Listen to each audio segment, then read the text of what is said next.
আজকে দেখেছি আজকে হাইকোর্ট একটা ঘৃণ্য সিদ্ধান্ত নিয়েছে শিক্ষার্থীদের বিরুদ্ধে গিয়ে তারা ডাকসুকে তারা স্থগিত করেছে। আমরা দেখেছি একজন জিএস পদপ্রার্থীর বাতিল করার পরিপ্রেক্ষিতে যে রিটের পরিপ্রেক্ষিতে এই ডাকসুকে স্থগিত করা হয়েছে। আমরা বলতেছি এটা শিক্ষার্থীদের বিরুদ্ধে গিয়ে শিক্ষার্থীদের স্বার্থে আঘাত হানে এমন সিদ্ধান্ত হাইকোর্ট নিয়েছে। আমরা সেটার পরিপ্রেক্ষিতে আমরা তাৎক্ষণিক প্রতিক্রিয়া জানিয়েছি। আমরা বলেছি যে শিক্ষার্থীদের স্বার্থন্যাসী যে কোনো সিদ্ধান্ত সেটা হাইকোর্ট থেকে আসতে পারে না, সেটা অবশ্যই শিক্ষার্থীদের মধ্য থেকে যাবে, ঢাকা বিশ্ববিদ্যালয়ের ক্যাম্পাস থেকে যাবে। আজকে শিক্ষার্থীরা তাৎক্ষণিক প্রতিবাদের মধ্য দিয়ে জানিয়ে দিয়েছেন যে হাইকোর্ট সিদ্ধান্ত নিতে পারে না।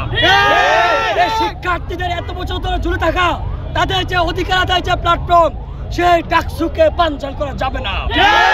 দেখেছি আজকে হাইকোর্ট সিদ্ধান্ত নিয়েছে শিক্ষার্থীদের প্রতিরোধের মুখে 1 ঘন্টার মধ্যে তারা তাদের সিদ্ধান্তকে তারা স্থগিত করার মতো সিদ্ধান্ত আবারও নিয়েছে।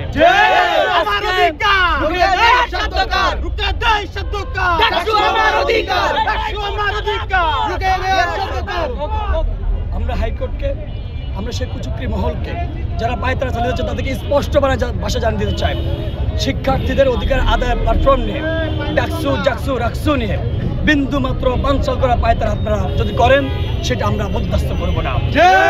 রাজপথে চোখে চোখ রেখে আমরা সেগুলো মোকাবেলা করবো।